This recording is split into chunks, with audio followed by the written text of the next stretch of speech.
नमस्कार दोस्तों। जैसा कि जितने भी एसटीईटी अभ्यर्थी हैं उन लोगों को अब सर्टिफिकेट तो मिल ही गया होगा। अब उनके मन में ये बातें कचोटती होंगी कि ये बहालियां कब होंगी। तो मेरे ख्याल से ये बहालियां होने में कुछ देरी तो होंगी, नेक्स्ट ईयर या इस साल के अंत तक शुरू हो जाना चाहिए। क्योंकि इन लोगों ने जो प्रक्रिया बनाई है, आप देख ही रहे हो, जो प्रक्रिया है वो बहुत ही कॉम्प्लिकेटेड प्रक्रिया है और अभी तक कोई क्लैरिटी नहीं है। अभी तक जैसे कि एसटीटी में तो जो छठवां चरण है वो कब तक कंप्लीट हो जाता है, इस पे डिपेंड करेगा कि सातवां चरण कब स्टार्ट होगा। सभी कोई जानते हैं इसके बारे में। छठे चरण में कितनी कॉम्प्लिकेशन है, जितनी केसेस होंगे उतनी कॉम्प्लिकेशन होना लाजमी है और हर बंदा चाहता है कि मुझे कुछ एडवांटेज मिले। वैसे भी एसटीईटी के 19 में भी दो ग्रुप्स हैं, एक मेरिट हैं, नॉन मेरिट हैं, और सरकार रिक्रूटमेंट किस हिसाब से करेगी, सेंट्रलाइज करेगी कि नहीं करेगी, बहुत सारे सवाल हैं। तो जो रियलिटी है, ये सरकार के पास जो अभी ऑलरेडी जो टीचर्स काम कर रहे हैं उसको भी सरकार टाइम पे वेतन नहीं देती है और इन्होंने जो घोषणा की है 15% बढ़ाने का, उसका भी इम्प्लीमेंटेशन अभी तक 1-1.5 साल हो गए हैं। तो अगर सातवां चरण में आपका हो भी जाता है तो फर्स्ट सैलरी के लिए आपको 1 साल तक वेट करना पड़ेगा। वो भी सैलरी इतनी कम है कि लोग इसमें आते हैं मजबूरी के कारण ही आते हैं, क्योंकि बेरोज़गारी इतनी बढ़ी हुई है, इस कारण ही इस जॉब में आते हैं। नहीं तो जो कर्मठ हैं, जो मेहनती हैं, वो अन्य जॉब में भी अच्छा खासा पैसा कमा सकते हैं।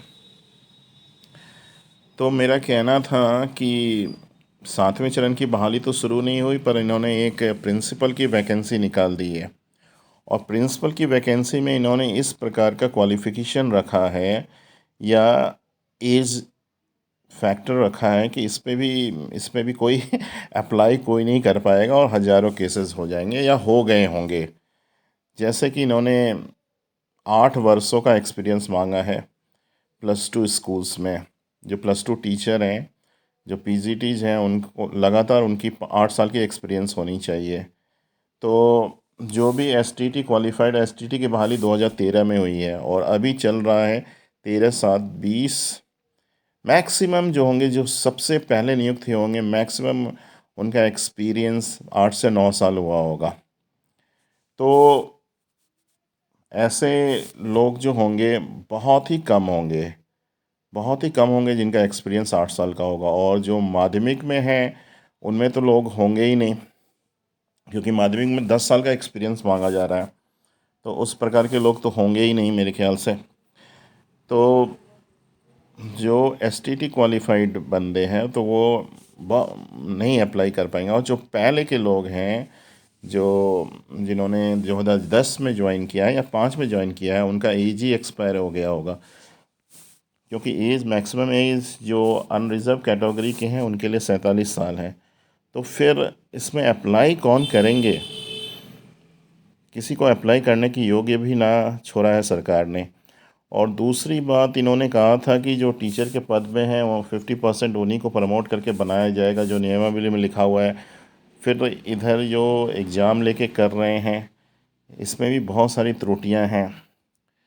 तो अब सरकार क्या करती है नहीं करती है तो देखना होगा। पर ये प्रिंसिपल की भी वैकेंसी है, इस पर भी बहुत सारे केसेस होंगे और ये वैकेंसीज कब तक पूरी होती है, जब तक ये शुरू होगी, इसका इम्प्लीमेंटेशन होगा, उतनी जो 35,000 की बेसिक है वो टीचर्स, जो हमारे जैसे टीचर्स हैं, उनकी सैलरी बेसिक उस टाइम उतनी हो जाएगी, मुझे जैसा लगता है। तो इस पद पे काम करना मुनासिब नहीं होगा। अब देखो, सरकार व्यग्र है कि प्रिंसिपल की वैकेंसी जितनी जल्द हो पूरी करे और छठे और सातवें चरण पे सरकार का ध्यान नहीं है। अगर ध्यान रहता तो वो रिक्रूटमेंट प्रोसेस को बदल के और इन बहालियों को भी तुरंत कर देती। थैंक यू दोस्तों।